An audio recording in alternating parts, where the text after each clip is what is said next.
Hello and welcome to this first in a series of videos, a beginner's guide to music direction in musical theatre. Today we're going to be looking at the roles and responsibilities of the music director, which is particularly important if you're joining a group for the first time and asking the questions you need answering. We'll also look at the various methods that different groups use to choose their next musical production. Don't forget to subscribe by hitting the button below so you can be informed when other videos are released, and please do leave any comments or ask any questions. Tell me if you agree, tell me if you disagree. I still want to hear from you. My name is Rob Parrish. Let's go for it.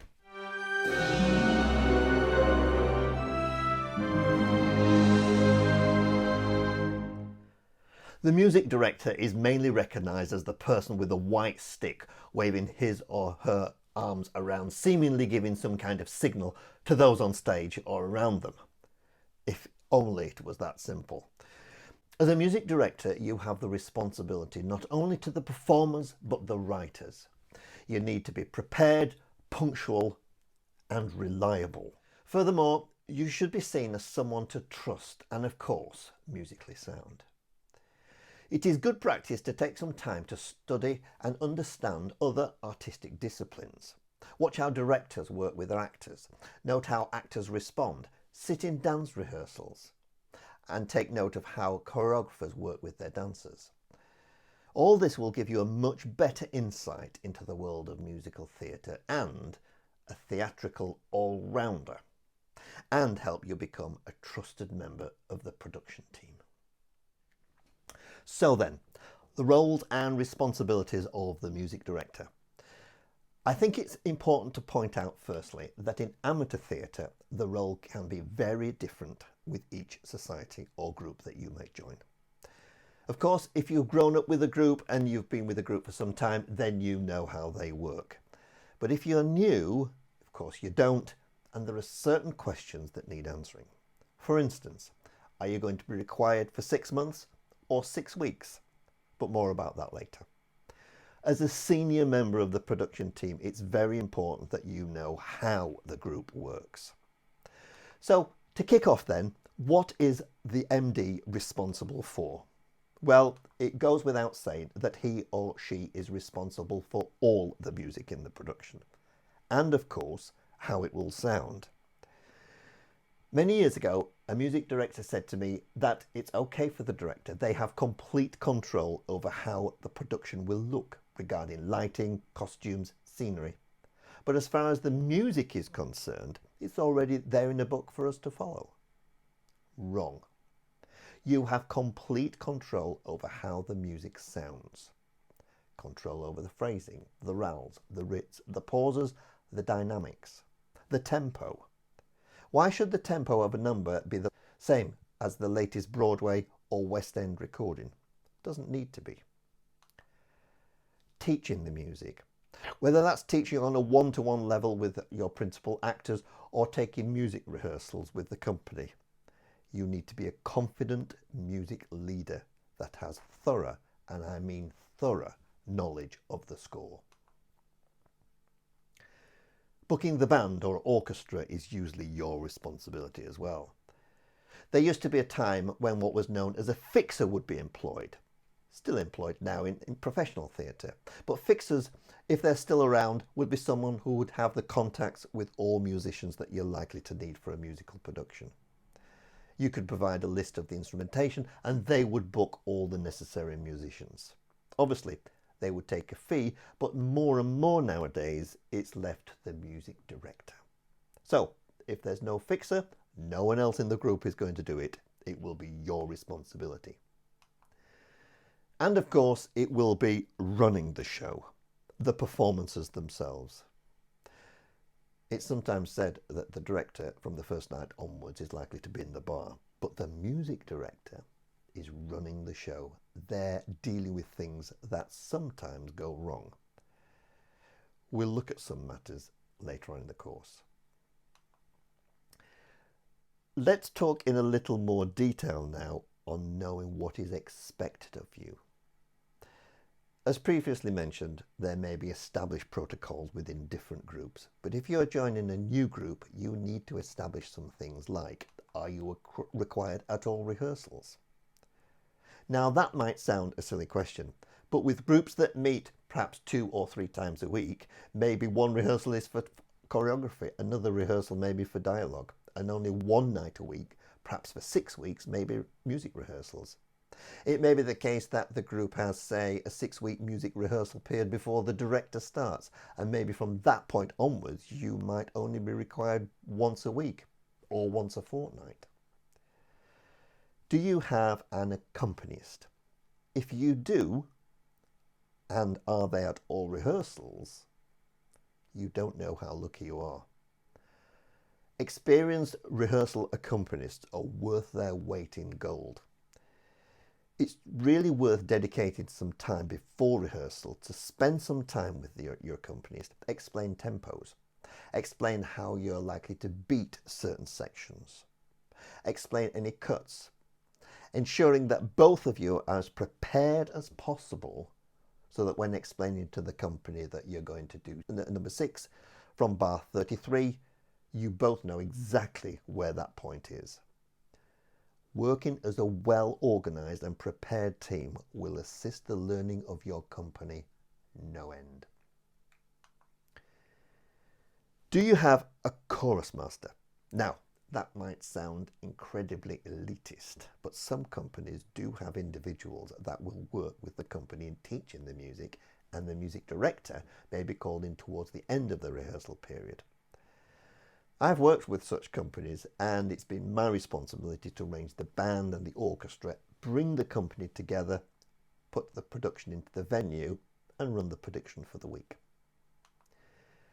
Do you have an assistant musical director? Again, this might be quite rare, but I've worked with groups that have had a dedicated and sometimes elected member of the group that would be required to take rehearsals in the absence of the music director. Yes, they do exist. Does the choreographer require a recording of the dance music? Now, with modern technology, that's much easier than it once was.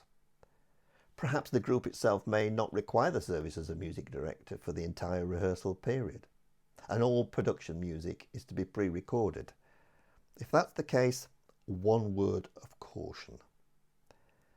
If you're requested to record particularly the dance music, which is likely to be perhaps 6 months prior to the production or sometimes longer, ensure that you remember those tempos. Because if you don't remember the tempos, that is, and you're in front of the band and the orchestra, the choreographer will. So there may be many things that need to be established before rehearsals begin. However, there are many more things that need to be established that will be covered in the production meeting, which we'll look at in more detail later on in the course. I mentioned earlier about the advantages of having a rehearsal accompanist.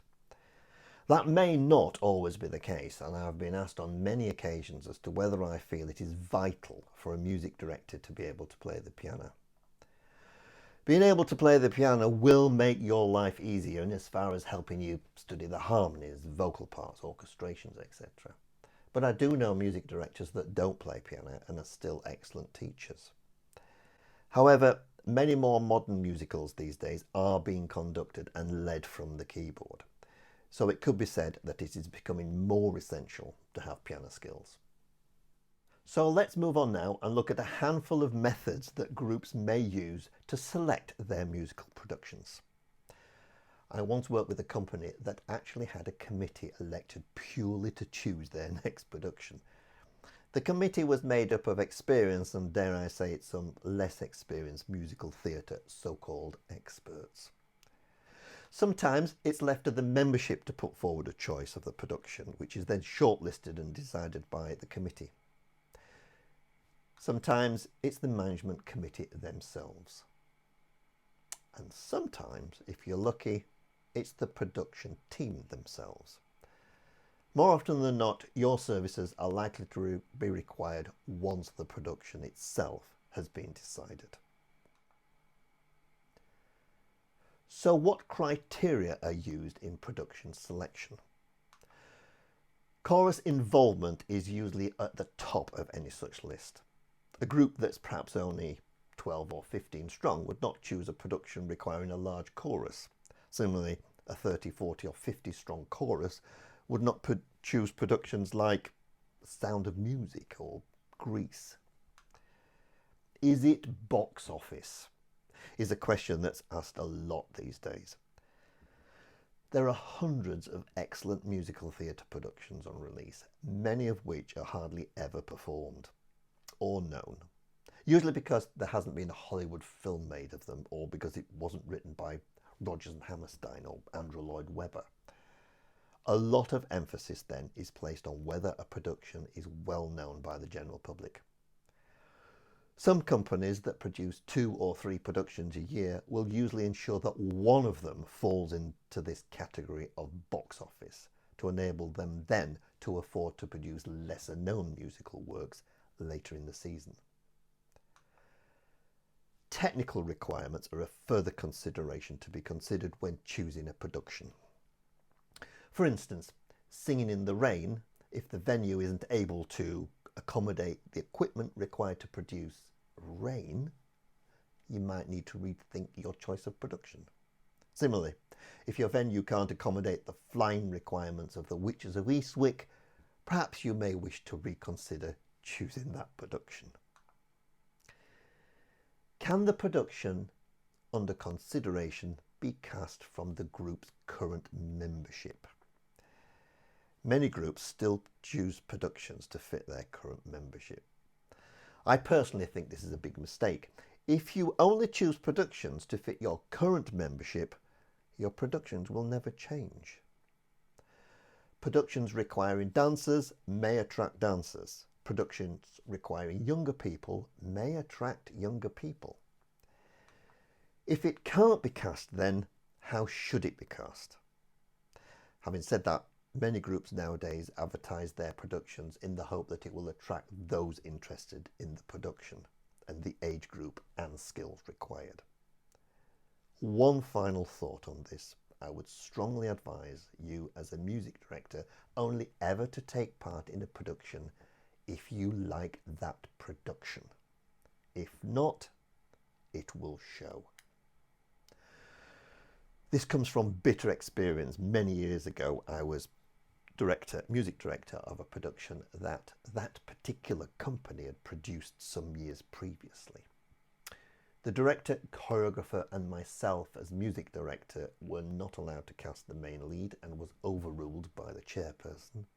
Then during rehearsals I was constantly reminded that previously when they did that production we did it this way, or I would hear, last time we did this. Both myself and the rest of the production team were hampered in being able to do our job, and as a result, it wasn't an enjoyable experience. I fear that the problems we experienced with this production did show. A lesson to be learnt. So that brings us to the end of part 1. We've looked at preparing to join a new company and clarifying the roles and responsibilities and the various methods companies use to choose their next production. No doubt, if you are approached to become music director of a particular production, that production will already have been chosen. Make sure it's something you really want to do. In the next video, we're going to be looking at basic conducting technique. I hope you'll join me then.